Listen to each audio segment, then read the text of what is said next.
ఓం ఓం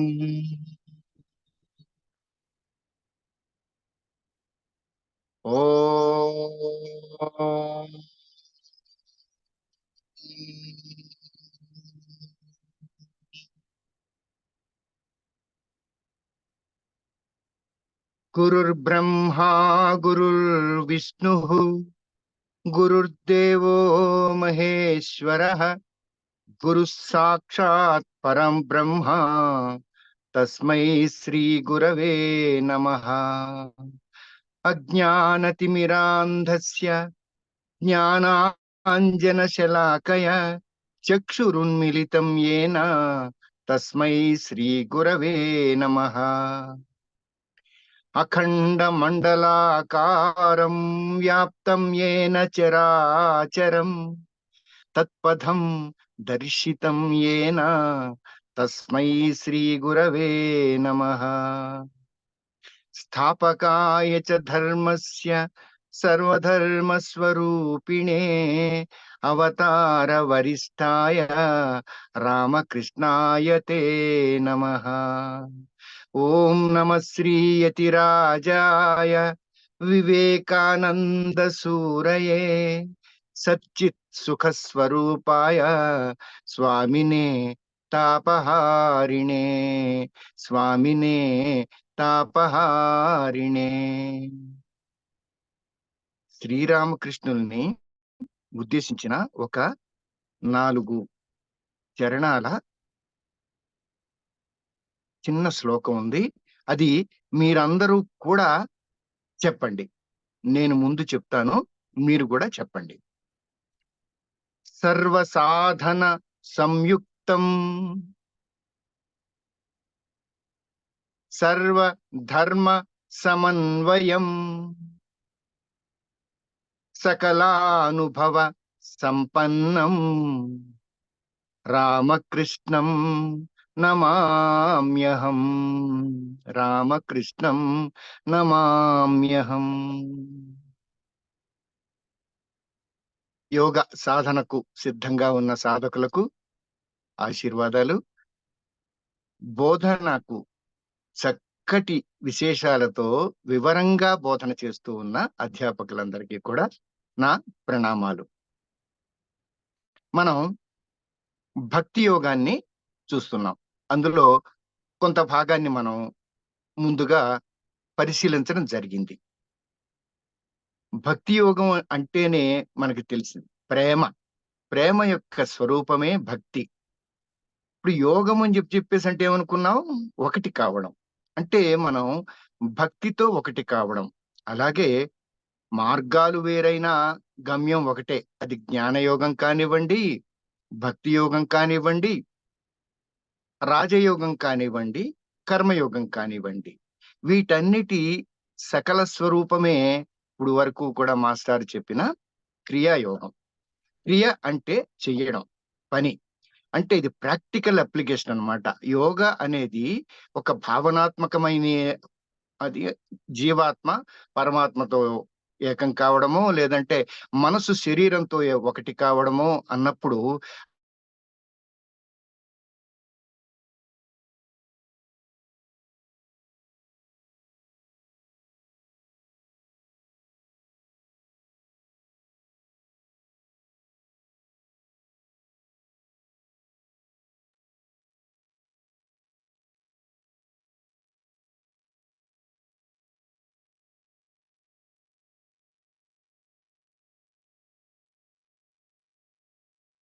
యోగం ఏదైనా సరే మనం ఆ యోగంలో ఒకసారి దూకిన తర్వాత మనం ఆ ఏమాత్రం కూడాను మన ప్రయత్నం అంటూ లేకుండా యోగం తీసుకువెళ్లే దారిలో వెళ్ళిపోతే గనక మన ప్రయాణం చాలా సజావుగా ఉంటుంది.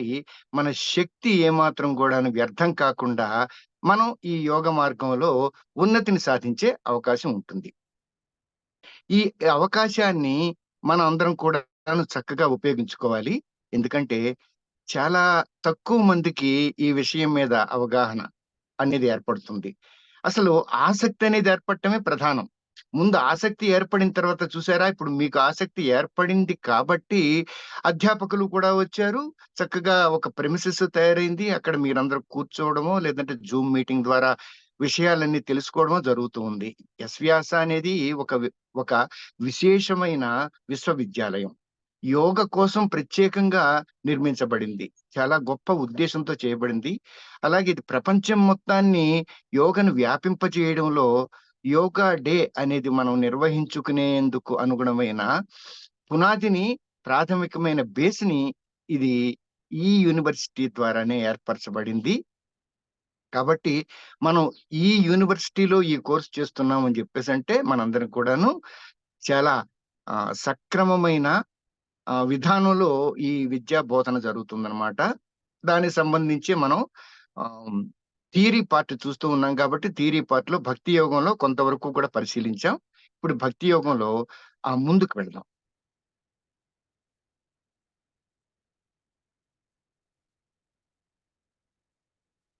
భక్తి మార్గంలో 3 పాయలుంటాయి. అవి పాశం, వీర, దివ్య అనే భావాలు.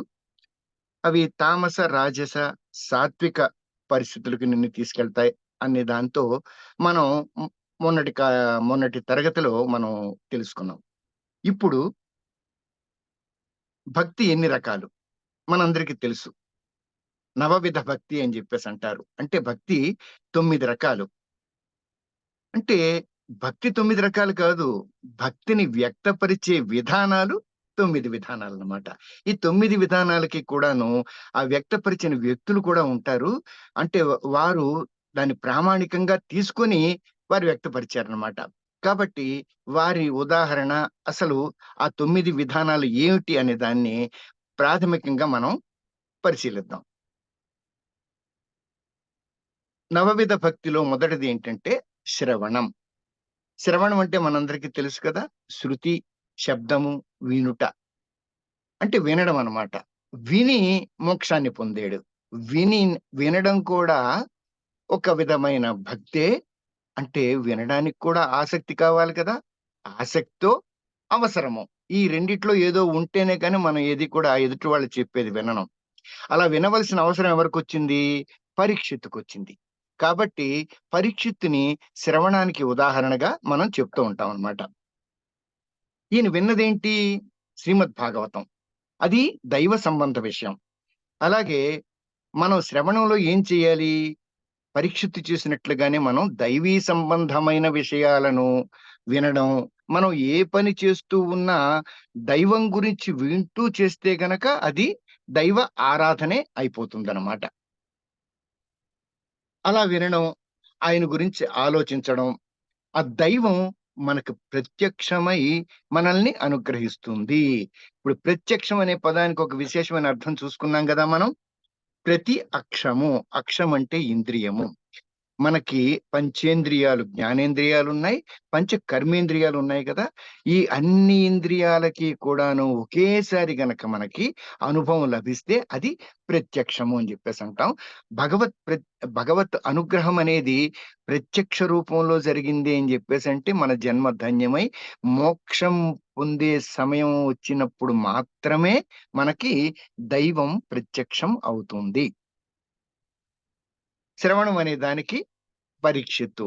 ఆయనకి అసలు పేరేమిటంటే దేవరాతుడు. అంటే పరమాత్మ చేత రక్షించబడిన వాడని వారి పెద్దనాన్నగారైన ధర్మరాజు గారు అతనికి ఆహ్, ప ఈ ప ఈ పేరు పెడతారనమాట. దేవరాతుడని జెప్పేసని.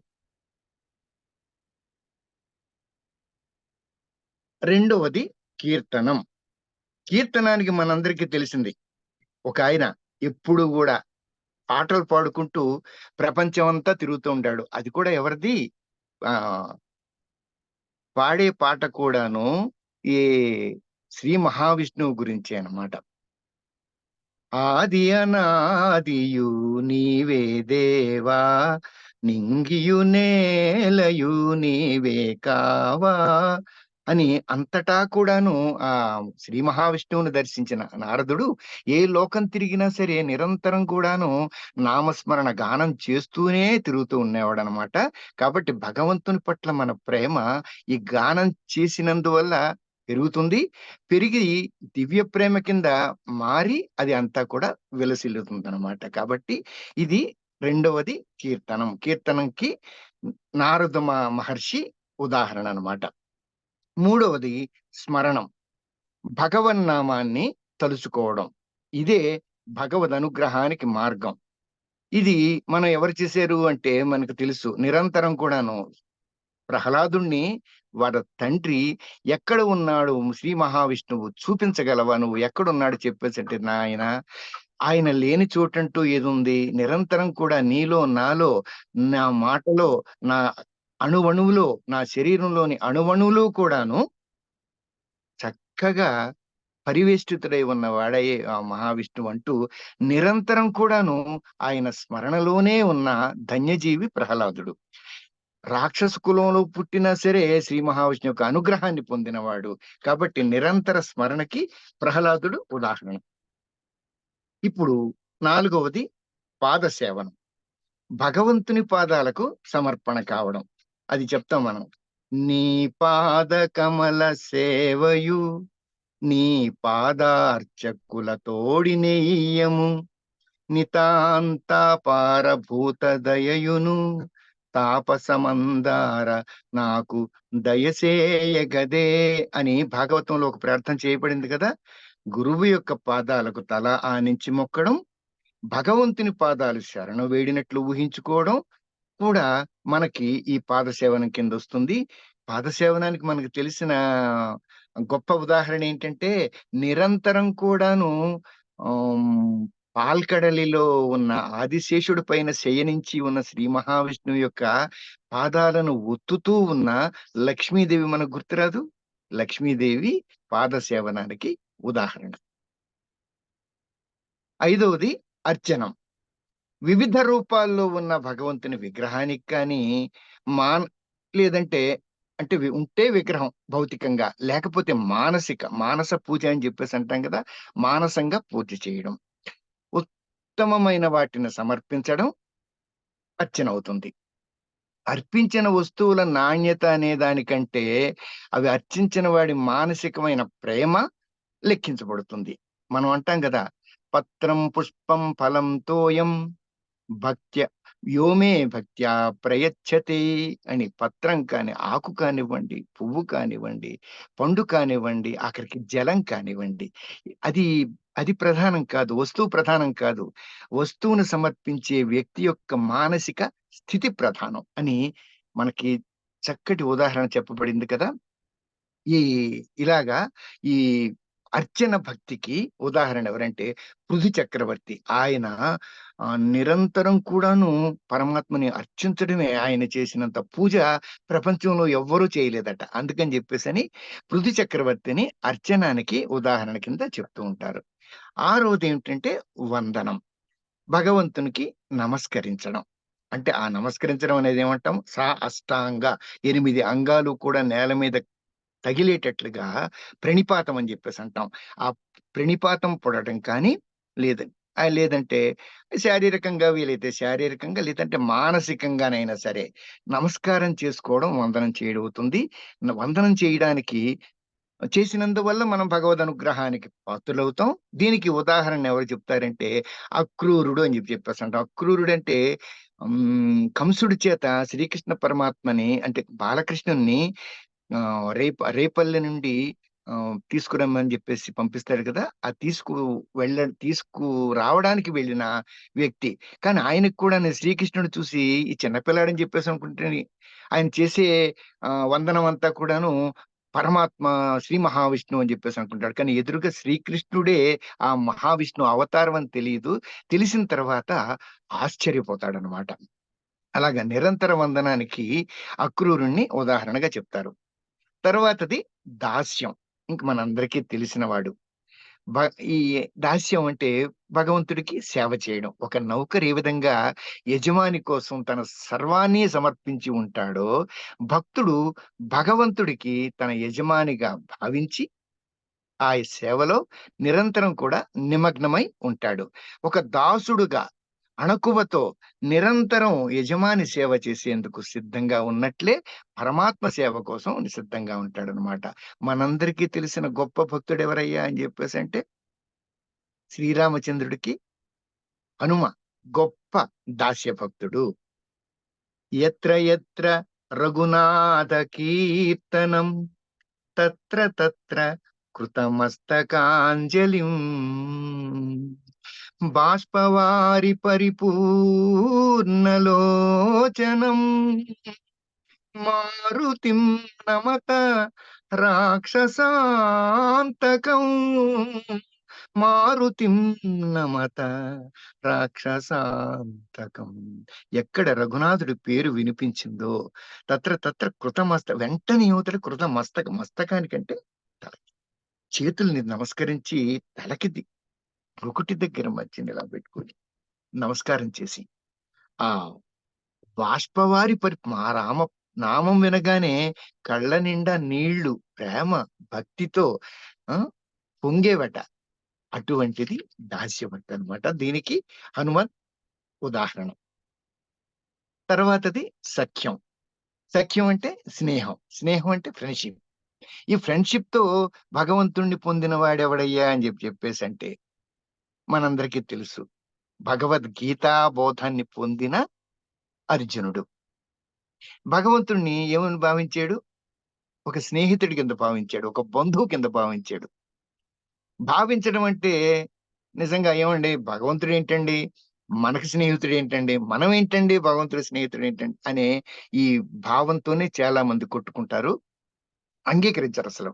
నేనేంటి ఆయన స్నేహితుడవ్వడం ఏంటి అని. కానీ భగవంతుని స్నేహితుడి కింద భావించడం అనటానికి మనిషికి ముందు గొప్ప ఆత్మవిశ్వాసం కావాలి. అలాగే మనిషిలో సత్యసంధత కావాలి. మనిషిలో రుజుత్వం ఉండాలి. అసలు భగవంతుడు నాకు స్నేహితుడవుతాడనే ఒక నమ్మకం ఉండాలి. ఇవన్నీ ఉన్నవాడికి మాత్రమే భగవంతుడితో సఖ్యం చేసే ఆహ్, ఒక అర్హత వస్తుందన్నమాట. భగవంతుడితో మైత్రి చేయాలంటే ఇవి అవసరం. అర్జునుడు ఈ సఖ్యభక్తికి ఉదాహరణ. ఇక చివరిది నవవిధ భక్తిలో చాలా ఉన్నతమైనది, ఉత్తమమైనది ఆత్మ నివేదనం. ఆత్మ నివేదనం అంటే మనం అనే ప్రజ్ఞ వదిలేసి మన ఆత్మని సంపూర్ణంగా భగవంతుని చరణాలకు అర్పించేసేయడం అన్నమాట. ప్రసాదం ఏ విధంగా మనం స్వామికి నివేదన చేసి ఆయనకి సమర్పయామి అని జెప్పేసి అంటామో, అలాగే మన ఆత్మను పరమాత్మకి మనం నివేదన చేయాలి. అందువలన నివేదన చేసిన తర్వాత ఏమవుతుంది? ఆయనతో ఏకమైపోతుంది కదా! అప్పుడు ఆయనకు కానీ, నీకు కానీ ఉండే ఆ భేదభావం ఏమాత్రం ఉండదు. ఆయన వేరు, నేను వేరు అనే వేర్పాటు భావం ఉండదనమాట. అది సమసిపోతుంది. భగవంతుడి తత్వం ఏంటి? పరమానంద స్వరూపం. ఈ పరమానంద స్థితి భక్తుల్లో కూడా ఏర్పడుతుందనమాట. ఆత్మ నివేదనం జరిపిన తర్వాత పరమాత్మ వేరు కాదు, జీవాత్మ వేరు కాదు. 2 ఒకటే అన్న విషయం ఎప్పుడైతే స్పష్టపడుతుందో వెంటనే ఆ పరమానంద స్థితి, మౌన స్థితి, ఒక స్థిమిత స్థితి, చాలా చక్కటి ఆనంద స్థితి నిలిచిపోతుందనమాట. ఇవి. దీనికి ఉదాహరణ ఎవరు? బలిచక్రవర్తి.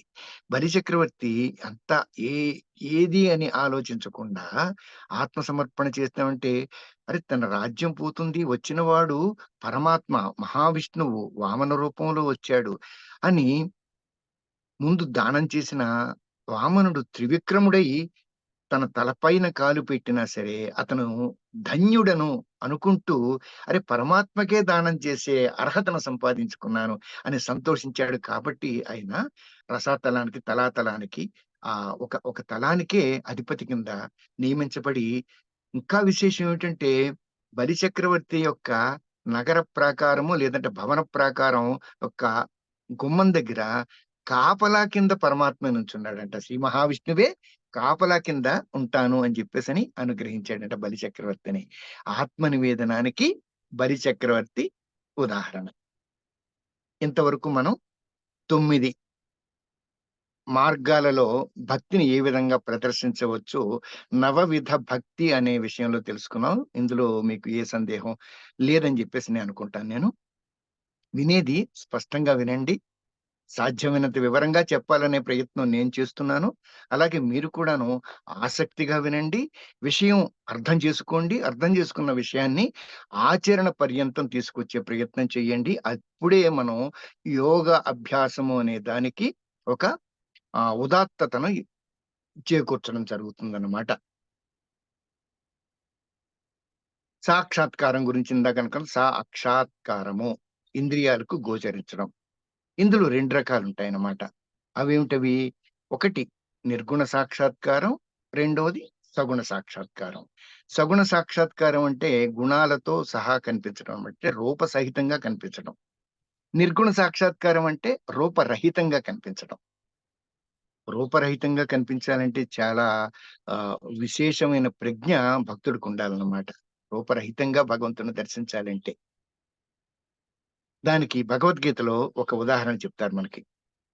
బ్రహ్మభూతః ప్రసన్నాత్మా న శోచతి న కాంక్షతి సమః సర్వేషు భూతేషు మద్భక్తిం లభతే పరం. శాంత చిత్తంతో బ్రహ్మం కావడం వలన అతడు ఇచ్చిపుచ్చుకోవడానికి అతీతుడవుతాడు. అంటే అక్కడ ఇవ్వడం గాని, పుచ్చుకోవడం గాని ఉండదు. సర్వభూతాల వలె పరమభక్తిని నా పట్ల పొందుతాడు అని భగవద్గీతలో అర్జునుడు ఈ నిర్గుణ సాక్షాత్కారం గురించి వివరిస్తూ చెప్తాడనమాట. నిజానికి భగవంతుడిని ఏమంటాం మనం? ఆయన గుణాలకు అతీతుడని జెప్పేసి అంటాం. నిర్గుణుడు అని జెప్పేసని గూడా అంటాం. కేనోపనిషత్తులో ఏం చెప్తుందంటే, శ్రోత్రస్య శ్రోత్రం, శ్రోత్రస్య శ్రోత్రం, మనసో మనో, యద్వాచోహ వాచం స ఉ ప్రాణస్య ప్రాణః, చక్షుషశ్చక్షురాతి ముచ్చ ధీరాః ప్రేత్యాస్మాల్లోకాదమృతా భవంతి అని కేనోపనిషత్తులో చెప్పబడిందనమాట. అంటే దీని అర్థం ఏంటంటే, పరబ్రహ్మని మనం ఈ కళ్ళతో చర్మచక్షువులని జెప్పేసి అంటాం కదా మనం. చర్మచక్షువులకి ఒక పరిమితి ఉందన్నమాట. మనం భౌతికమైన విషయాల్ని, భౌతికంగా ప్రపంచంలో వ్యక్తపరచబడిన విషయాల్ని చూస్తాం కానీ, అవ్యక్తపరచబడిన అవ్యక్తం అంటే వ్యక్తం కాని విషయాల్ని మనం ఈ కళ్ళతో చూడలేము. అలాగే పరబ్రహ్మని మనం అవ్యక్తుడు, గుణరహితుడు కాబట్టి గుణాలుంటే చూడగలుగుతాం గానీ, గుణాలు లేవు కాబట్టి మనం చూడలేం. ఈ కళ్ళతో. దాన్నేంటి కళ్ళతో దర్శించలేమని జెప్పేసంటాం. ఎందుకంటే కళ్ళకు చూచే శక్తి అని జెప్పేసి అంటాం గదా! ఆ శక్తి సీన్ అని జెప్పేసంటాం. ఆ! చూ చూడడాన్ని. అలాగే దర్శించడానికి ఏముంటంటే విజువలైజ్ అని జెప్పేసంటాం. ఈ చూచే శక్తి లేదు కళ్ళకి. ఆ! నిజానికి నేనే పరమాత్మనని చెప్పేసి అనుకుంటే గనక, ఈ విషయాన్ని నేను తెలుసుకుంటే, నన్ను నేను చూసుకోగలనా? అంటే అంతే గదా! పరమాత్మని చూడడం అని జెప్పేసంటే, నన్ను నేను చూసుకోవడం. ఇది సాధ్యపడుతుందా? నేను ఏ అద్దంలోనో చూడగలను, ప్రతిబింబాన్ని చూడగలుగుతాను కానీ, నన్ను నేను చూసుకోవడం అసంభవం. కానీ విజువలైజ్ చేసుకోవచ్చు. అలాగే ఆయన చెవులకు అంటే ఈ వినికిడి శక్తి ఉంటుంది గదా! చెవులకు చెవి ఆయనే, మనసుకు మనసు, కళ్ళకు కళ్ళు, చెవులకు చెవి, మనసుకు మనసు. అంటే భగవంతుని వాక్యాన్ని మనం వినలేం. ఎందుకంటే అదే భగవంతుడి వాక్యం గదా! దాన్నే అదేం వింటది. అలాగే మనసుకు మనసు, ఆ మనసే అయినప్పుడు ఇంకా మనసుకి మనసుకి తెలిసేదేముంది? ఈ భగవంతుని వాక్కుని వినలేము, మనం చూడలేము. ఈ చెవులకు ఎందుకంటే చెవులకు వినికిడి శక్తుందే అది ఆయన. కళ్ళకు చూసే శక్తుందే ఆయన. చూసే శక్తి తనను తాను చూసుకోగలదా? చూసుకోలేదు. ఇది అర్థం జేసుకోవాలి మనం పరమాత్మని. నిర్గుణ సాక్షాత్కారం అర్థం జేసుకోవాలంటే ముందుగా ఈ తత్వాన్ని అర్థం జేసుకోవాలన్నమాట. చెవులకు వినికిడి శక్తి ఆయనంటే మూలం వీటన్నిటికి కూడాను బ్రహ్మమే. అంటే నిజమైన భగవంతుడు బ్రహ్మం. ఆయన నిర్గుణుడు. రూపాలు గాని, గుణాలు గాని ఆపాదించబడవు. మిగతావి మిగతా దేవీ దేవతలందరూ ఉన్నారు కదా! వాళ్ళకి ఆయా రూపాలన్నీ ఎవరు కల్పించారు? మనమే, మనుషులమే. కాళీమాత ఇలా ఉంటుంది, దుర్గాదేవి ఇలా ఉంటుంది, లక్ష్మీదేవి ఇలా ఉంటుంది, సరస్వతి ఇలా ఉంటుంది, మహావిష్ణువు ఇలా ఉంటాడు, శివుడు ఇలా ఉంటాడు, సుబ్రహ్మణ్యుడు ఇలా ఉంటాడు అని చెప్పేసి వాళ్ళ రూపాలన్నీ కూడాను ఆ గుణాల బట్టి ఊహించి ఒక చిత్రకారుడు ఒక కవి రూపాన్ని ఊహించి ఆయన డిస్క్రిప్షన్ ఇస్తే దానికి అనుగుణంగా నా వంటి ఒక చిత్రకారుడు దాన్ని రూపాన్ని ఇచ్చుంటాడనమాట. ఆ విధంగా వచ్చినయి తప్పితే నిజానికి భగవంతుడు నిర్గుణుడు, రూపరహితుడు. మాలాంటి వారి ఊహల నుంచి పుట్టిన నిజం చెప్పాలంటే అది భ్రమ మాత్రమే. ఈ రూపాలు మనం చూసే క్యాలెండర్‌లు కానివ్వండి, ఈ విగ్రహాలు కానీ ఇవన్నీ కూడాను మన ఊహల నుంచి ఉద్భవించినవి. అందుకే భగవంతుడిని మనం చూడలేము, చెయ్యలేము. దేవుణ్ణి మాత్రం మనం చెయ్యొచ్చు. ఎందుకంటే దేవుడనేవాడు మన ఊహల నుంచి పుట్టినవాడు. మనం ఇలా ఉండాలి అని నిర్దేశిస్తే ఉండేవాడు. ఒక చిత్రకారుడు చిత్రించినందువల్లో, ఒక శిల్పి శిల్పం చెక్కినందువల్లో, ఆ రూపాన్ని సంతరించుకున్నవాడయ్యాడు కానీ, అందుకనే వాడిని మనం గుళ్ళో ఉండేవాడిని దేవుడు అని చెప్పేసన్నాం. సర్వత్రా వ్యాపించి ఉన్నవాడు పరమాత్మ. ఈ పరమాత్మని నిర్గుణుడు, ఆయనకు రూపరహితుడు. మనం వాడిని చూడలేము. దీని గురించే భగవద్గీతలోని మరో శ్లోకం ఉంటుంది. అధికతరస్తేషాం అవ్యక్తాసక్త చేతసాం అవ్యక్తా హి గతిర్దుఃఖం దేహవద్భిరవాప్యతే. క్లేశ అధికతర ఏషాం అవ్యక్త ఆసక్త అవ్యక్తం అంటే ఏంటి? ఇంకా వ్యక్తం కానిది నిర్గుణ పరమాత్మ నిర్గుణంగా ఉన్నప్పుడు సగుణ రూపానికి రాలేదు కదా! రాలేనప్పుడు దాన్ని మనం అధికతరస్తేషాం అవ్యక్త ఆసక్త చేతసాం దాని మీద కనుక అవ్యక్తాన్ని చూడాలనుకుంటేనంటే క్లేశం వస్తుందంట. అవ్యక్తాహి గతి దుఃఖం. ఈ దుఃఖానికి కారణం ఏంటంటే, అయ్యో! ఇంకా వ్యక్తం కాలేదు. దాన్ని చూడాలని ప్రయత్నించడమే దుఃఖానికి కారణం. దేహవబ్బి. ఎందుకంటే మనం దేహం ధరించేసి ఉన్నాం గదా! ఈ దేహధారులకు దేహం ధరించిన వాడిని దర్శించడం అసలు కుదరని విషయం అన్నమాట. ఇది బాగా అర్థం చేసుకోండి మీరు. నిర్గుణము, సగుణము అనే దానికి ఆహ్, ఈ ఈ ఆ రెండికి ఉండే వ్యత్యాసాన్ని మనం అర్థం చేసుకోవాలన్నమాట. సగుణం అంటే రూపరసహితము, నిర్గుణం అంటే రూపరహితము. ఈ విషయం అర్థం చేసుకోండి. ఎందుకంటే ఈ ఈ ఇది మీకు మనకి యోగలో చాలా పర్యాయాలు ఈ విషయం వస్తుందనమాట. నిర్గుణం మనం గుణాల గురించి అర్థం చేసుకోవాల్సొచ్చినప్పుడు గుణరహితుడని జెప్పేసంటేను మనం గుణాలన్నీ త్రిగుణాలు మనలో ఉన్నాయి. సత్వము, రజస్సు, తమస్సు. పరమాత్మ 3 గుణాలకి కూడా అతీతుడనమాట. ఏ గుణము ఉండదు వారికి. ఉపనిషత్తులు ఏం చెప్తున్నాయి దీని గురించి? అక్కడ మనసు, బుద్ధి, భావనలు ఆఖరకు ప్రాణం కూడా అణిగిపోతుంది. ఎటువంటి కదలిక ఉండదు. ఇది నిర్గుణ పరబ్రహ్మ తత్వంలో. అది సంపూర్ణంగా జరిగితే ఇంక ఇది మనం గనక ఆ స్థితికి చేరుకుంటే ఇంక వెనక్కొచ్చేదుండదు. అది పూర్తిగా గానే నిజానికి శరీరం కూడా వెళ్ళిపోతుంది. 3 గుణాలు కూడా సమానం అయిపోయినాయని తెలుసా ఏమవుతుందో?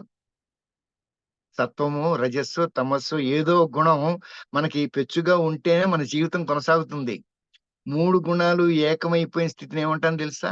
మరణం అని జెప్పేసి అంటాం. 3 గనక సమాన స్థితికి రావాలని ఎప్పుడు ప్రయత్నించమాకండి.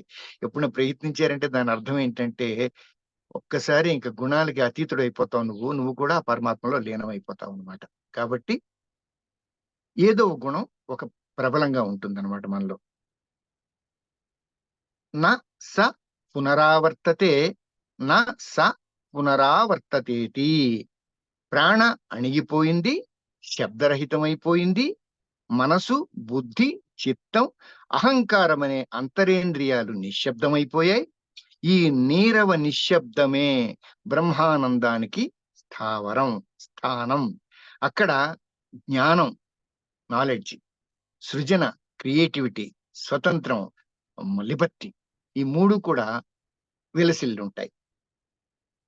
దీన్ని మీరు భక్తి యోగ మార్గంలో వికల్పం లేకుండా పొందగలుగుతారు. కాబట్టి భక్తి యోగాన్ని సంపూర్ణంగా అర్థం చేసుకోండి.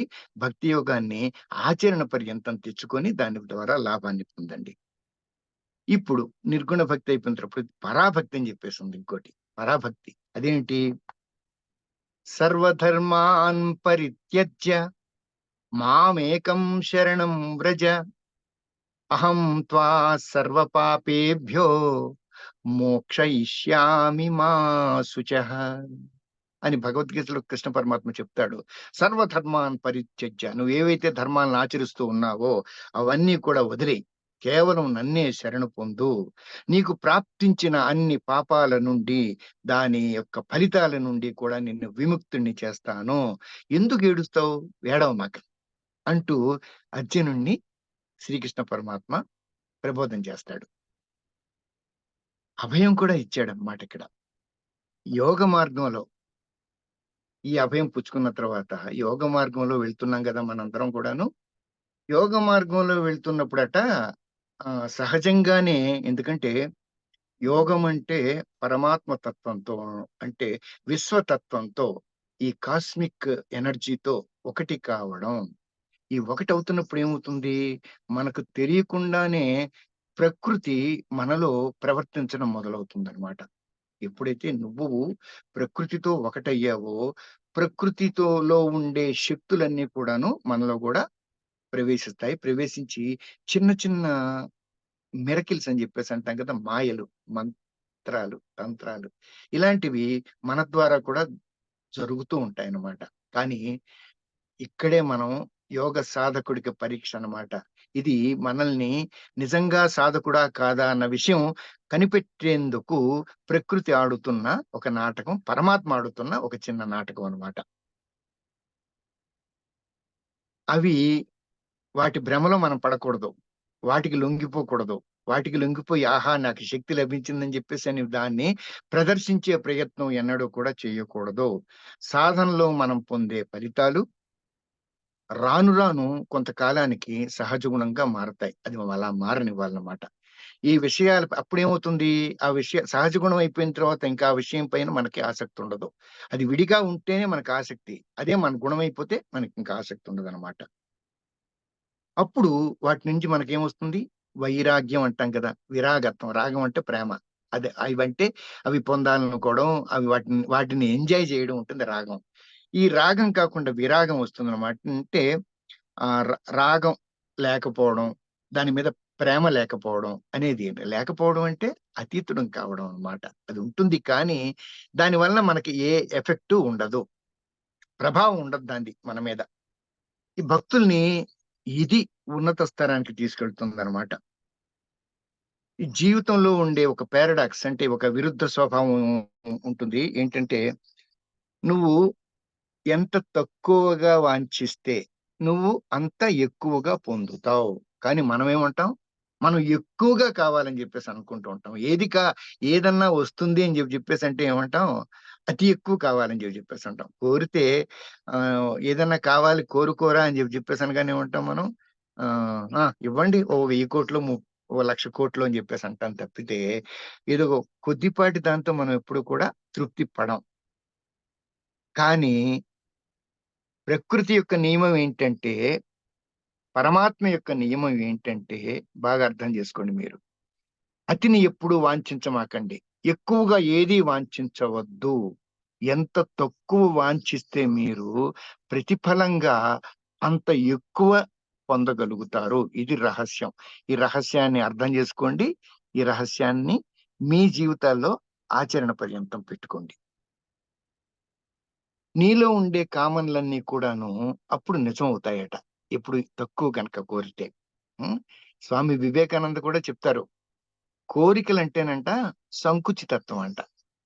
అంటే కన్‌స్ట్రెయింట్ అని జెప్పేసి అంటాం కదా! సంకోచించడం. సంకోచించడమే మృత్యువు. తెలిసిందే కదా మనం. జీవితం అంటే విప్పారడం. ముడుచుకుపోవడం అంటే మరణం. సో, ఎప్పుడు కూడాను సంకోచానికి ఎప్పుడు కూడాను కోరికలు ఎంతగా ఉంటే అంతగా నీకు సంకుచితత్వం వస్తుంది కాబట్టి, ఎంత తక్కువ కోరికలతో ఉంటే గనక అంతగా నువ్వు అద్భుతంగా, ఆనందంగా జీవించగలుగుతావనమాట. ఇప్పుడు భగవంతుడితో బంధుత్వం ఏర్పరచుకున్నాం కదా! స్నేహం ఏర్పరచుకున్నాం, బంధుత్వం ఏర్పరచుకున్నాం అందుకని జీర స్వామి వారు అంటూ ఉంటారు కదా! ప్రియ భగవద్ బంధువులారా అని జెప్పేసి. అంటే ఇప్పుడు భగవంతుడితో బంధం ఏర్పరచుకోండి. అప్పుడు మీకు భగవంతుడికి వ్యత్యాసం ఉండదు. ఆయనతోనే బంధుత్వం వచ్చినప్పుడు ఇంక మనకి లోటేముంటుంది చెప్పండి? పరమాత్మ అంటే ఏమంటారు మనం? ఆహ్, సర్వత్రా వ్యాపించి ఉన్నవాడు. ఈశ్వరుడు. అంటే ఇక్కడుండే భౌతిక సంపదలకే కానివ్వండి, ఈ ప్రపంచంలో భూమి నుంచే కదా మనకన్నీ కూడా దొరుకుతున్నాయి.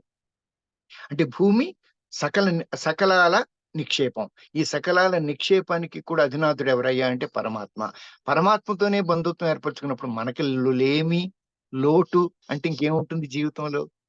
ఈ విషయం అర్థం చేసుకొని మనం భగవంతుడిని మన బంధువుని చేసుకుందాం. భగవంతుడితో బంధుత్వం ఏర్పరచుకుంటే ఏమవుతుందంట, ప్రపంచంపై వ్యామోహం పోతుంది. నిజానికి ఏదో సంపదలన్నిటికీ అధిపతి ఆయన ద్వారా వస్తుంది. ఇంకేంటి ఆయనతో గనక ఒకటే ఇవ్వడం జరిగిందంటే, వాటి మీద కూడా నీకు వ్యామోహం ఉండదు. ఎందుకంటే నువ్వు తృప్తుడు అవుతావు. పరమ తృప్తి పొందుతావనమాట. తృప్తి లేకపోవడమే. అన్నీ కావాలి, ఇంకా కావాలి, ఇంకా కావాలి అని చెప్పేసి అనుకోవడం తృప్తి లేకపోవడం అనమాట. ఇప్పుడు ఉత్తమ భక్తుడు ఏం చేస్తాడు? సర్వం సమర్పణ చేస్తాడు. ఆత్మ సమర్పణ. అంటే ఆఖరికి చివరికి ఆత్మను కూడా సమర్పణ చేస్తాడు. ఎందుకంటే కావాల్సినవి కూడా భగవంతుడు ఇస్తాడు కదా! అయితే అప్పుడేం కోరుకోవాలి మనం? భగవంతుడినే కోరుకోవాలి. నువ్వే మాకు రా.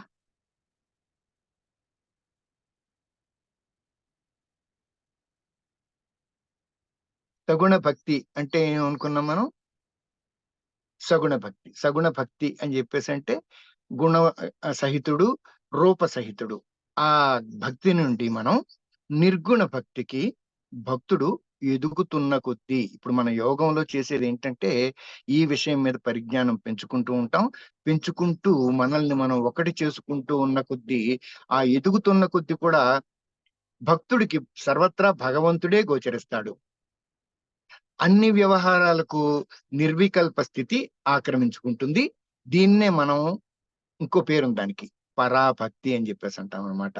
ఈ పరాభక్తి ఈశావాస్యమిదం సర్విదగం సర్వం అని చెప్పేసని ఈశోపనిషత్తు చెప్పింది కదా! ఈశావాస్యం ఇదగం సర్వం. సర్వత్రా ఈశుడు వ్యాపించి ఉన్నాడు. అది మన పట్ల కూడా సర్వత్రా ఉన్నప్పుడు మనం కూడా సర్వంలో ఒకటే కదా! అంటే మనలో కూడా పరమాత్మే వ్యాపించి ఉన్నాడు. అది జరిగినప్పుడు అప్పుడు ఇది గ్రహించినప్పుడు మనలో అది జరుగుతుందన్నమాట. ఇది గ్రహిద్దాం. భగవద్గీతలో 12వ అధ్యాయం తీసుకుంటే అది భక్తి యోగం. అందులో పరాభక్తుడి గుణాలను భగవంతుడు చక్కగా వివరిస్తాడనమాట.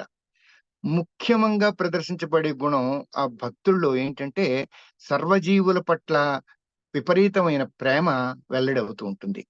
ఇది ప్రకాశిస్తూ వెలిగిపోతున్న ప్రేమ ప్రభావం పరిసరాలన్నిటిని కూడాను ప్రభావం చేస్తుంది. అది పవిత్రం చేసేస్తుందంట. సాధు పురుషులనే కాకుండా అంటే ఆ ప్రభావం ఉన్న ఏరియాలో సాధు పురుషులే కాకుండా క్రూరాత్మలను కూడా నీ ప్రేమ యొక్క ప్రభావం వారిని కూడా ప్రభావితం చేస్తుందట. అంటే ఈ భక్తులకి విజయం కానీ, అపజయం కానీ, దుఃఖం గాని, సంతోషం గాని ఏది లభించినా సరే ఏమనుకుంటాడు వాడు? ఆహా! ఇది నా భగవంతుడు ఇచ్చిన ప్రసాదం అని చెప్పేసని భావిస్తాడు. చెలించడనమాట. ద్వంద్వాలకి చెలించడు. అలాగే చెలించని నమ్మకం భగవంతుడి మీద ఉన్నందువలన స్వార్థం లేశమాత్రం గూడా కనపడదు. ఏది లభించినా సరే నలుగురు తిన్న తర్వాతే నేను తింటాను. నలుగురికి ఇచ్చిన తర్వాతే మిగిలితే నేను అనుభవిస్తాను అనే ఒక అద్భుతమైన తత్వం మనిషిలో ఏర్పడుతుంది. ఇప్పుడప్పుడు స్వార్థం లేశం గూడా ఉండదు కాబట్టి పేరు కోసం కానీ, సంపదల కోసం కానీ, ఇంద్రియ సుఖాల కోసం గురించి కానీ ఏమాత్రం కూడా వెంపర్లాడడు. ఆ తపన, తాపత్రయం ఒక్కసారి అణిగిపోతుందనమాట.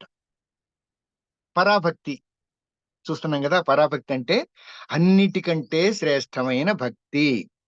సర్వత్రా వ్యాప్తమై ఉన్న బ్రహ్మానందంలో అంటే మరణించే పర్యంతం సంపూర్ణంగా మునిగిపోయి ఉంటాడు కాబట్టి ఆయనకి ఏ దిగులు, ఏ చింత ఉండదు. జీవితం అంటే నిజం చెప్పండి ఏదో కాలి మసి అయిపోయినప్పుడు పెద్ద దూది గుట్ట ఉందనుకోండి, చూస్తానికి పర్వతం అంత కనిపిస్తూ ఉంటుంది. కానీ ఒక్క నిప్పురవ్వ పడగానే ఏమవుతుంది అది నుసినుసిగా మారిపోతుంది. అలాగా పరమాత్మ భగవంతుని భక్తి అనేది చేరిందంటే మన కోరికలనేవి పెద్ద పర్వతం లాంటి ఇది కూడాను దూది కాలినట్టుగా కాలి మసి అయిపోతుందని చెప్పేసనమాట. ఆ మసి ఉండను గూడా ఉండదు. అది పట్టుకోవడానికి కూడా దొరకదు. అది గాలిలో ఎగిరిపోతుందనమాట. ఈ బంధాలున్నాయి కదా! ఆహ్, ఆ బంధాలన్నీ కూడాను ఈ విధంగా కాలిపోతాయి కాబట్టి ఇంక ఏ బంధం యొక్క ముద్ర కూడా మన మీద ఉండదు. ఎంతమంది మహాపురుషులు రామకృష్ణ పరమహంస కానివ్వండి, వివేకానంద కానివ్వండి, రమణ మహర్షి కానివ్వండి, ఇలాంటి మహాపురుషులందరూ కూడాను ఏ బంధాలు లేకుండా కనిపించడానికి మనలాగానే బ్రతికారు వాళ్ళు. మనలాగానే లౌకిక ప్రపంచంలోనే లౌకికమైన విషయాలనే ఆచరిస్తూ కనిపించారు మనకి. కానీ, ఆ బంధాలను వదిలేసిన స్థితిలో ఉన్నారు కాబట్టి, వారికి ఏమాత్రం కూడాను ఆహ్, మన మనకు అంటిన సుఖదుఖాల బాధలు అంటలేదు. సుఖాన్నైనా, దుఃఖాన్నైనా సమానంగా తీసుకున్నారు. ఇప్పుడు ఇలాంటి మహా వ్యక్తులు వాడిని మహాపురుషుడు అని చెప్పేసని ఎందుకన్నాం మనం? ఈ గుణాలు వారిలో వ్యక్తమయ్యాయి కాబట్టే. వారిలోనే కాదు, ప్రయత్నం చేస్తే మనలో కూడా ఈ గుణాలు ఎందుకంటే అందరికీ పరమాత్మ సమానంగా ఇచ్చాడు. తోడుకున్న వాడికి తోడుకున్నంత మహాదేవ అని చెప్పేసంటాడు. ఇది ఒక ఉదాహరణ ఏంటంటే, ఒక అడవిలో ఒక పెద్ద బావి ఉంది. దిగుడు బావి. ఒకడు ఆ బావి పక్కన కూర్చొని ఏడుస్తున్నాడంట. ఏమని? "అయ్యా! నా గొంతెండిపోతుంది. దాహంతో గొంతెండిపోతుంది. దయచేసి ఎవరైనా సరే కొంచెం మంచినీళ్ళు ఇవ్వండి బాబు, మంచినీళ్ళు ఇవ్వండి బాబు." ఏది? బావి గట్టుకి ఆనుకొని కూర్చొని వాడు పక్కనే బకెట్ ఉంది. బకెట్‌తో తోడుకోవచ్చు. తోడుకోకుండా కూర్చొని ఏడుస్తున్నాడు. ఏడుస్తుంటే ఒక అమ్మాయొచ్చింది. ఒక అమ్మాయొచ్చి ఓ బిందె తెచ్చుకుంది. చక్కగా బకెట్ వేసింది. బిందెడు తోడుకుంది. బిందెతో వీడొంక చూసింది. పక్కనే ఉంది గదా! తోడుకోవచ్చు గదా! అని వెళ్ళిపోయింది. కానీ వాడు తోడుకునే వ్యక్తి కాడనమాట. అంటే అనుగ్రహాన్ని పొందగలిగిన అర్హత వాడికి లేదు. ఇంకొకడొచ్చాడు. వాడు పెద్ద కావిడి తీసుకొచ్చాడు. కావిడిలో ఓ 4 బిందెలేసుకొచ్చాడు. 4 బిందెలు పట్టుకొని వెళ్ళాడు. ఇంకొకడొచ్చాడు. పెద్ద నీళ్ళ డ్రమ్ము మనకు తీసుకొస్తుంటారే, నీళ్ళ డ్రమ్ము నిండా నింపుకొనెళ్ళాడు. నాలుగో వాడు ఒక పెద్ద మోటారును, ఒక పెద్ద ట్యాంకర్ తెచ్చుకున్నాడు. మోటార్‌ని పెట్టి పైపు లోపలికి వేసి ట్యాంకర్ అంతా నింపుకొనెళ్ళాడు. ఇప్పుడు చూసారా? తోడుకున్న వాడికి తోడుకున్నంత నీరు ఎలా ఉందో, పరమాత్మ అనే బావి, దిగుడు బావి కూడా ఊట బావి. పరమాత్మ తత్వం ఎప్పుడుకప్పుడు ఊరుతూనే ఉంటుంది. అది నీ వరకు ప్రయత్నంతో నువ్వు ఎంత తోడుకుంటే అంత అనుగ్రహాన్ని నువ్వు పొందగలుగుతావు. ఈ రహస్యాన్ని మనం అర్థం చేసుకుందాం. కాబట్టి నిర్లక్ష్యం కానీ, నిరాశ కానీ జీవితం నుంచి తీసేద్దాం. పరమాత్మ తత్వాన్ని అందుకున్నంతగా చుర్రుకుందాం. అందుకున్నంతగా ఎంత వీలైతే అంత తోడుకుందాం. మరణ సమయం ప్రతి యోగానికి కూడాను మరణ సమయంలో ఏ విధంగా అది ప్రవర్తిస్తుంది అనే విషయం కూడా మనకి భగవద్గీత నుండి తెలియజేశారు కదా! ఇప్పుడు ఇందులో అంతకాలే చ మామేన వ అంతకాలే చ మామేవ స్మరన్ ముక్త్వా కళేబరం యః ప్రయాతి సమద్భావం యాతి నాస్త్యత్ర సంశయః. అంతకాలే చ మామేవ స్మరన్ ముక్తా కళేబరం. నన్ను స్మరిస్తూ అంత్యకాలంలో సమయంలో నన్నే స్మరిస్తూ నీ కళేబరాన్ని నువ్వు వదిలేయి. అతడు అప్పుడేమవుతుంది? నన్ను స్మరిస్తూ ఎప్పుడు నన్ను భ్రమరమ్ము, నిరతమ్ము భావించి కీటకము ఎస్ఎస్‌విలో చెప్తారు మనకి. భ్రమరమ్ము నిరతమ్ము భావించి కీటకము తానే భ్రమరమ్ముగా తనువు మారిన ఎటుల నీవనుచు నీవైతిని పరమాత్మ నిన్ను కోరి నీవైతిని అని చెప్పేసని ఎస్ఎస్‌విలో చక్కటి పాట పాడిచ్చేవాడు. అంటే ఇప్పుడు భ్రమరం అంటే ఒక తుమ్మెద. ఏమైంది? అది గూడు కట్టుకొని లోపలుండి పరమాత్మ అదేంటి సీతాకోకచిలుక ఆహా! ఎంత చక్కగా ఎగురుతుంది, ఎంత చక్కగా ఎగురుతుంది అని ఆలోచించిన ఒక గొంగళి పురుగు ఆ గూడు కట్టుకొని గూడులోంచి బయటికి ట్రాన్స్‌ఫార్మేషన్ అని జెప్పేసి అంటాం మనం. ఆ ట్రాన్స్‌ఫార్మేషన్ జరిగి గొంగళి పురుగు కాస్త ఏ విధంగా రెక్కలు అల్లల్లాడుస్తూ ఎగిరిన సీతాకోక చిలుకగా మారిందో, ఈ బంధాలతో కొమ్మను అంటిపెట్టుకున్న గొంగళి పురుగుల్లాంటి బ్రతుకులు బ్రతుకుతున్న మనం నిరంతరం కూడాను పరమాత్మ గురించే ఆలోచించి పరమాత్మగా మారే అవకాశం ఉన్నది. కేవలం మనిషికి మాత్రమే ఈ విధమైన అవకాశం ఉన్నది కాబట్టి, ఈ మానవ జన్మని ఈ జీవితాన్ని సఫలం జేసుకుందాం. సత్ఫలితాన్ని మనం పొందుతాం. పరమాత్మకి నిరంతరం కూడా భావిద్దాం. అలాగే మరణ సమయంలో పరమాత్మని పరమాత్మ నామాన్ని స్మరిస్తూ, పరమాత్మని స్మరిస్తూ చనిపోయినందువల్ల మనం పరమాత్మగా మారిపోయే అవకాశం మనిషి అయిన మనకే ఉంది. ఇది సద్వినియోగం చేసుకుందాం మనం. ఇప్పుడు ఈ విషయాన్ని మరణ సమయంలో నామాన్ని స్మరించినందువల్ల ఏం జరుగుతుందనే దానికి ఒక చక్కని ఉదాహరణ మనకి శ్రీమద్ భాగవతంలో ఉంది. నామం అనే దానిలో ఉండే ప్రభావం, ఆ నామస్మరణ వల్ల ఏం జరుగుతుంది మరణ సమయంలో నామస్మరణ చేసినందువల్ల అనే దాని కథని మనకి శ్రీమద్ భాగవతంలో అజామీలుడి ఉపాఖ్యానం అనే దాంట్లో చెప్పబట్టం జరిగిందనమాట. అజామీలుడు అజామిలుడు అనేవాడు ఒక సద్బ్రాహ్మణ కుటుంబంలో జన్మించాడు. కన్యాకుబ్జం అంటాం కదా, అక్కడ నివసిస్తూ ఉండేవాడు. నిజంగా జన్మతః మంచి ఆహ్, ఆహ్, ఉన్నతమైన బ్రాహ్మణ కుటుంబంలో పుట్టాడు కాబట్టి ఆ సంస్కారం ఉంది. ఆహ్, సం కుటుంబం ద్వారా లభించిన సంస్కారము, జన్మతః లభించిన సంస్కారం ఈ 2 ఉండి గొప్ప వేదాంగాలు చదవడం, వైదిక కర్మలు, విహిత కర్మలు అన్నీ కూడా నిష్టగా నిర్వహించడం, ఇవన్నీ కూడా చాలా చక్కగా చేస్తూ ఉండేవాడు. అలాగే తల్లిదండ్రులు సేవిస్తూ ఉండేవాడు చక్కగా. శ్రోత్రియనిష్ఠుడుగా ఉండేవాడు. విహిత కార్యాలన్నీ కూడా చేస్తూ ఉండి చక్కటి జీవితాన్ని గడుపుతూ ఉన్నాడు. కానీ ఏదో కర్మ ఫలితం అనుభవించాలని చెప్పేసి అంటారు కదా! అలాగా వాడి జీవితంలో కర్మ ఫలాన్ని అనుభవించే ఒక సమయం వచ్చి ఈ నిత్యం యజ్ఞం లేదంటే ఇంట్లో వీట్ల కోసం దర్భలు అయిపోయాయని చెప్పేసి వాళ్ళ తండ్రి గారు చెప్పగానే దర్భలను తీసుకురావడం కోసం అరణ్యానికి వెళ్తాడు. అరణ్యంలో దర్భలు కోస్తూ ఉండగా ఏవో వింత శబ్దాలు వినిపిస్తాయి. ఏమిటా శబ్దాలని చెప్పి ఆసక్తిగా చూసేసరికి ఒక ఇద్దరు రతి క్రీడలో ఉంటారు పొదల్లో. ఆ విషయం చూడగానే ఒక్కసారి మనసు చలిస్తుందనమాట. అప్పటి వరకు కూడాను ఉన్న ఆ శ్రోత్రియ ధర్మం, ఆ నిష్ట ఇవన్నీ కూడాను ఒక్కసారి దూది పింజలాగా ఎగిరిపోతాయి. అ అదే వ్యక్తి ఆ స్త్రీ వెనకాలే పడతాడు. పడి వాడికెవరికో ఇచ్చిన సుఖాన్ని నాకు కూడా ఇవ్వు అని జెప్పేసంటూ దాని వెనక పడేసరికి, సరే అప్పుడు నువ్వు నేను చెప్పినవన్నీ చెయ్యాలి. నాతో జీవితం గడపాలి అని చెప్పేసంటే, నా మార్గంలో నువ్వొస్తేనే హ్మ్, నేను నీతో ఉంటానని చెప్పేసంటే వాడు ఆ కామవాంఛకు లొంగిపోయాడు కాబట్టి వేశ్య ఏం చెప్తే అది పాటించి ఆ వేశ్యకి అణకువగా ఉండిపోయి, లొంగిపోయి వేశ్యతో ఏదో అమర సుఖాలంటూ వాడు అనుకుంటున్నాడు కానీ నిజం చెప్పంటే అది మర్త్యలోక సుఖమే కాదు, నరకప్రాయమైన సుఖాలన్నీ కూడాను వాడు అనుభవించడం మొదలుపెట్టాడనమాట. అది ఎంతవరకు వెళుతుంది?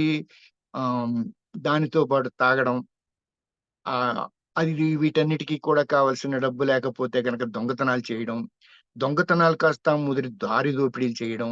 దారి దోపిడీలలో ఒక్కొక్కసారి అవసరమైతే హత్యలు చేయడం. ఈ విధంగా పరమభ్రష్టుడైపోతాడనమాట. ఈ పరమభ్రష్టుడైపోయిన వాడు ఈ సంసార సుఖాల్లో పొందుతూ 10 మంది పిల్లల్ని గూడా కంటాడు. వీడు చేసిన ఒక మంచి పని ఏంటయ్యా అంటే, ఆఖరి పిల్లవాడు వాడికి మహా ఇష్టం అన్నమాట వీడికి. ఎంత ఇష్టం అని చెప్పేసంటే, నిరంతరం గూడా వాడినే తలుస్తూ, పిలుస్తూ, వాడిని ఒళ్ళో పెట్టుకొని ఆడిస్తూ ఇవన్నీ చేస్తూ ఉండేవాడు. వాడికి వీడదృష్టం కొద్దీ నారాయణ అనే పేరు పెట్టుకున్నాడు. నారాయణ నామం కొడుక్కి పెట్టుకున్నాడు. నిరంతరం గూడా వాడెక్కడున్నాడు? ఏమే చిన్నోడెక్కడున్నాడు? అలా అనకుండా నారాయణ ఎక్కడున్నాడు? ఒరేయ్ నారాయణ రారా అని చెప్పేసంటూ నారాయణ నామం ఎంతగా పిలిచాడని చెప్పేసంటే వాడి జన్మ తరించిపోయేంతగా నారాయణ నామాన్ని పిలిచాడనమాట.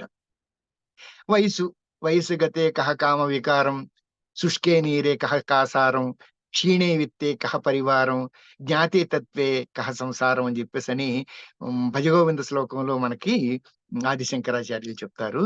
అలాగా వయసుతో పాటు అన్ని వికారాలు పోయాయి. శరీరం కూడాను శుష్కించింది. శుష్కించి జర, మరణం 2 కూడా సంప్రాప్తించాయి. మంచం మీదున్నాడు. చివరికి ఆహ్, మంచం పట్టిన వాడు ఒక రోజు పక్కన ఎవరో నిలబడ్డట్టుగా అనిపించి చూస్తే, ముగ్గురు వికృతాకారులు కనిపించారంట. వాడిని చూడగానే గుండె జల్లుమంది ఒక్కసారే. నల్లగా ఉన్నారు, భీకరంగా ఉన్నారు, ఎర్రటి కళ్ళు, చేతిలో పాశాలున్నాయి.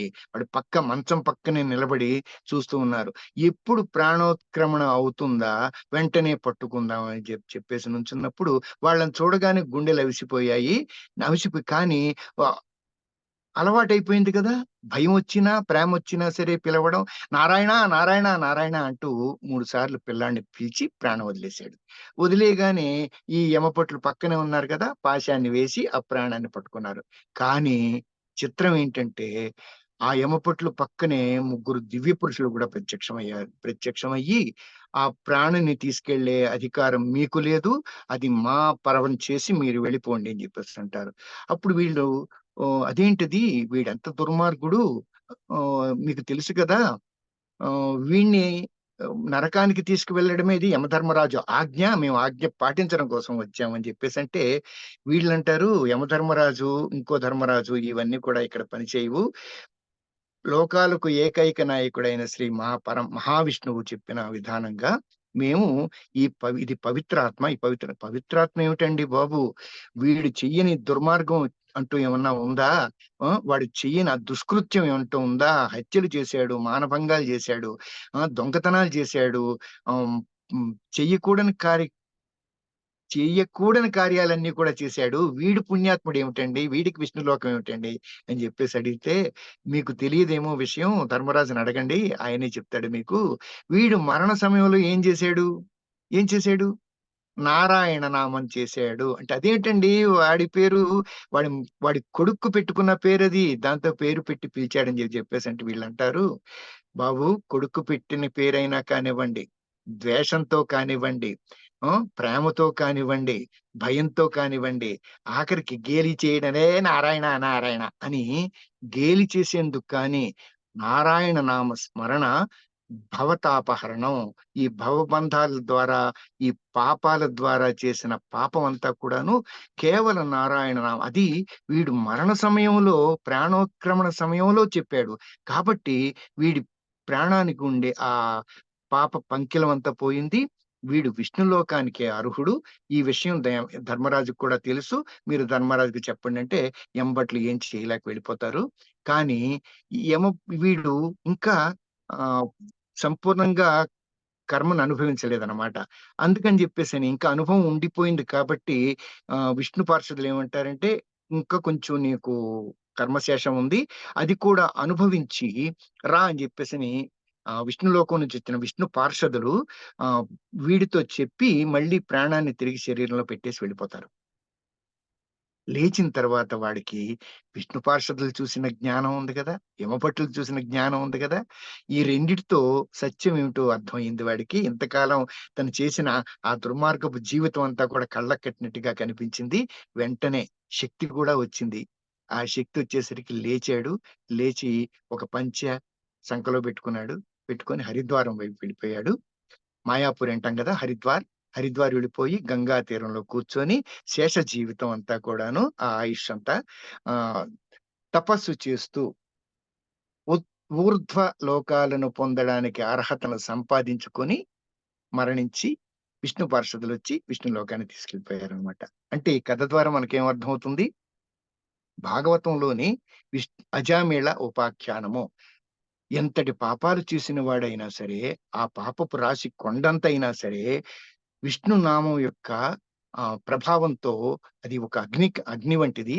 ఆ అగ్ని దూది పర్వతాన్ని ఏ విధంగా దగ్ధం చేసి నుసి చేసేస్తుందో, అలాగే అజామిలుడి పాపాన్ని కూడాను ఇవి నా నారాయణ నామ స్మరణ అందే కలౌ నామస్మరణ అని జెప్పేసి అంటారు గదా! ఈ కలియుగంలో మనకి కేవలం నామస్మరణ వల్లే మనం ఉద్ధరణ పొందుతామనమాట. విష్ణునామం అనేది గొప్ప ఔషధం. ఇప్పుడు ఔషధాలు తీసుకుంటా ఉంటాం మనం.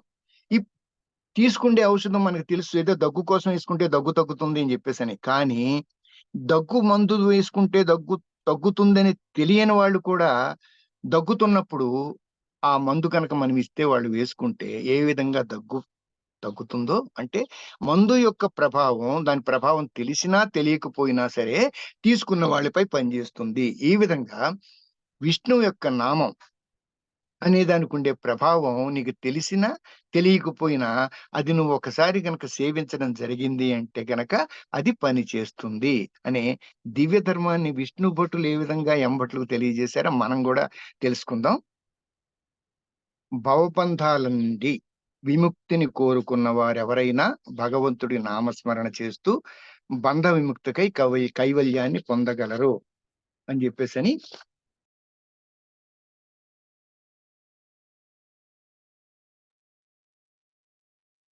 చివరిగా అల్టిమేట్ మెర్జర్, చిట్ట చివరి సమ్మేళనం అని చెప్పేసి అంటారు. ఆ బ్రహ్మ భువనాల్లోకాః పునరావర్తినోऽర్జున మాముపేత్యతు కౌంతేయ పునర్జన్మన విద్యతే. ఇప్పుడు ఏదంటాను, జన్మరాహిత్యం అని చెప్పేసి అంటాం, మోక్షం అని చెప్పేసి అంటే మళ్ళీ పుట్టడం కాదు. పునరపి జననం పునరపి మరణం పునరపి జనని జఠరే శయనం ఇహ సంసారే బహుదుస్తారే కృపయాపారే పాహిమురారే అని భజగోవింద సూత్రంలో ఆయన చెప్తారు కదా. మళ్ళీ అమ్మ కడుపులో పడకూడదు. పునర్జన్మ, జన్మరాహిత్యం కావాలి మనకి. ఓ అర్జున, బ్రహ్మలోకం వరకు ఉన్న లోకాలన్నీ తిరిగి వచ్చే స్వభావం ఉన్నాయి. అంటే మనం కనుక ఏ లోకానికైనా వెళ్ళామంటే ఏదంటారు, భువః సువః మహః జనః తపః, సత్యం అనేది సత్యలోకం. ఈ సత్యలోకం వరకు ఉన్న లోకాలన్నీ కూడా ఏ లోకానికి, ఊర్ధ్వలోకం దేనికి వెళ్ళినా సరే నువ్వు మళ్ళీ తిరిగి మత్స్యలోకానికి వచ్చే అవకాశం ఉంది. అవి పొందిన వారు తిరిగి జన్మించవలసి ఉంటుంది. మరి విష్ణులోకాన్ని పొందుతారు కదా, వారికి మాత్రం పునర్జన్మ అంటూ ఉండదు. దాన్నే మనం సాలోక్యం, సారూప్యం, సామీప్యం, సాయుధ్యం అని చెప్పేసి అంటాం. విష్ణువుతో సాయుధ్యం పొందిన వాళ్ళకి పునర్జన్మ ఉండదు. తేషామహం సముద్ధత్త మృత్యు సంసార సాగరాత్ భవావిన చిరాత్వార్థ మయ్యా ఆవేశిత చేతసాం. ఓ అర్జున, ఎవడు సమస్త కర్మలను నాయందు సమర్పించి నన్నే పరమగతిగా తలంచిన వారై అనన్య చిత్తంతో నన్నే ధ్యానిస్తూ ఉపాసిస్తూ నాయందే వారి చిత్తము కలిపిన వారిని మృత్యు రూపమైన ఈ సంసార సముద్రం నుండి లేపి ఒడ్డు చేరుస్తున్నాను అని భగవద్గీతలో చెప్తాడు భగవంతుడు అర్జునుడితో. శరణాగతి, సరెండర్ అని చెప్పేసి అంటాం కదా, దాన్ని విశ్వములోని ఊర్ధ్వస్తరాలకు మనల్ని మనం తెరుచుకోవడం, అది విస్తరణ అంటాం కదా, విస్తరించడానికి ఇది ప్రక్రియ. ఇది ఏదో ఒక బలహీనత అని, అంటే ఇట్లా శరణాగతి పొందుతున్నాడంటే వాడు భగవంతుడిని నమ్ముతున్నాడని చెప్పేసి అంటే అది బలహీనత కింద భావించే వాళ్ళు చాలా మంది ఉన్నారు. ఎథియిస్ట్స్ అని చెప్పేసి అంటాం. పరమాత్మ లేడని చెప్పేసి వాదించే నిరీశ్వరవాదులు అనమాట. ఇది వాళ్ళ దృష్టిలో ఇది బలహీనత, కానీ నిజానికి ఇది బలహీనత కాదు. దాటవేసే చర్య అంతకన్నా కాదు. క్రియాశీలమైన శక్తి నిర్వహణ, దాన్ని డైనమిక్ ఎనర్జీ మేనేజ్మెంట్ టెక్నాలజీ అని వ్యాస వారు నిర్వచించారనమాట. క్రియాశీలమైన శక్తి నిర్వహణ యొక్క తంత్రము అని చెప్పేసి మనం అర్థం చేసుకోవాలి. శరణాగతి అనేది, సరెండర్ అంటే అదనమాట. భక్తిలో సంపూర్ణ సమర్పణ ఉంటే గనక అది ప్రపత్తి అంటారు. ప్రపన్న ప్రియ, ప్రపన్న మండపం అనే పేర్లు వింటూ ఉంటాం కదా మనం. ప్రపత్తి అని చెప్పేసి అంటే సంపూర్ణ సమర్పణ అనమాట. అది మన ఇష్ట దేవతలు ఉంటారు కదా, ఒక్కొక్కరికి ఒక్కో దేవత అంటే ఇష్టం ఉంటుంది. ఆ ఇష్ట దేవతలకు విశేష గుణాలకు అనుగుణంగా మనల్ని మనం రూపుదిద్దుకోవడం. మన రాగద్వేషాలకు, మన భయాలు, ఉద్రేకాలు అన్ని కూడా అప్పుడు మాయమైపోతాయి. ఇది సంపూర్ణ సమర్పణ. శరణాగతి పొందితే దీన్నే మనం సాక్షాత్కారం, పరమాత్మ సాక్షాత్కారం ఇచ్చినప్పుడు మాత్రమే సంపూర్ణ శరణాగతి జరుగుతుంది. ఇది గొప్ప శక్తివంతమైంది. ఇది ఒక సమయానికి కానీ, వ్యక్తికి కానీ, ప్రపంచానికి కానీ, మొత్తానికి కూడా ఇవాళ చాలా అవసరమైన విషయం. మనందరం కూడాను శరణాగతి ద్వారా పొందవలసిన ఆ ఔన్నత్యాన్ని పొందవచ్చు అని భగవద్గీత మనకి స్పష్టంగా తెలియజేస్తుంది. ఎందుకంటే అది మనకి ప్రమాణ గ్రంథం. భగవద్గీత అనేది జీవన విజ్ఞానాన్ని స్పష్టంగా తెలియజేసిన గ్రంథం కాబట్టి మనం దీన్ని ప్రమాణంగా తీసుకొని దీని శ్లోకాలని అర్థం చేసుకొని ఆచరణ పర్యంతం తెచ్చుకుందాం. భక్తి యోగం యొక్క లక్ష్యం ఇందులో అందంగా చెప్పబడుతుంది. ఏంటి? సర్వే భవంతు సుఖినః, సర్వే సంతు నిరామయా, సర్వే భద్రాణి పశ్యంతు, మా కశ్చిత్ దుఃఖ భాగ్ భవేత్ అనే శ్లోకంలో మనకి సర్వే భవంతు సుఖినః, అందరూ కూడాను సుఖించాలి. సర్వే సంతు నిరామయ, ఇది కూడాను అనారోగ్యాలు కానీ, అసంతృప్తులు గాని లేకుండా తృప్తిగా సర్వే సంతు నిరామయ. ఏది కూడాను పట్టుకోకుండా ఆమయం అని చెప్పేసంటే ఆవేశించడం. ఇది లేకుండా సర్వే భద్రాణి పశ్యంతు అందరిని కూడాను చక్కగా చూడగలుగుతాం. భద్రంగా చూడగలుగుతాం. భద్రం కన్యైభి శృణుయామ దేవ భద్రం పశ్యామ అని చెప్పేసి అంటారు కదా! అంటే వినేదేదో కూడాను చక్కగా భద్రం మనకి ఆహ్, మేలు చేసేది విందాం. మనం మేలు చేసేది చూద్దాం అని చెప్పేసి చెప్పినట్టుగానే ఇవన్నీ కూడాను ఒక మా కశ్చిత్ దుఃఖ భాగ్ భవేత్. ఈ దివ్యత్వం కావాలనే ఆకాంక్ష మా కశ్చిత్ దుఃఖ భగ ఈ దుఃఖం మమ్మల్ని ఏమాత్రం కూడాను ఆవరించకుండుగాక అని చెప్పేసని ప్రార్థించి ఈ భక్తి యోగాన్ని ముగించారు ఎస్. వ్యాసాలోని థియరీ పార్ట్‌లో. భక్తి యోగం గురించి మనందరికీ కూడాను సంపూర్ణంగా అవగాహన అయిందని జెప్పేసని నేను భావిస్తాను నేను. ఇంగ్లీష్‌లో మీ దగ్గర ఉంది కాబట్టి దాన్ని కూడా మరొకసారి మీరు చదవండి. ఎప్పుడు కూడాను రివిజన్ అని జెప్పేసి అంటాం మనం. రివిజన్ చేసుకున్నందువల్లే మాత్రం పరిప్రశ్న, పరిపరి విధాల అని జెప్పేసి అంటాం. ఎన్ని విధాలు గనక మీరు చూడగలిగితే ఈ సబ్జెక్టు మీకు అంత చక్కగా అవగాహన అవుతుంది. మీరు మరొకరికి దీని గురించి వివరించగలిగే శక్తి మీకెప్పుడొస్తుందని జెప్పేసంటే, విషయాన్ని మరొక్కసారి మీరు పునః ఆహ్, పరిశీలన చేయండి. మీ అందరి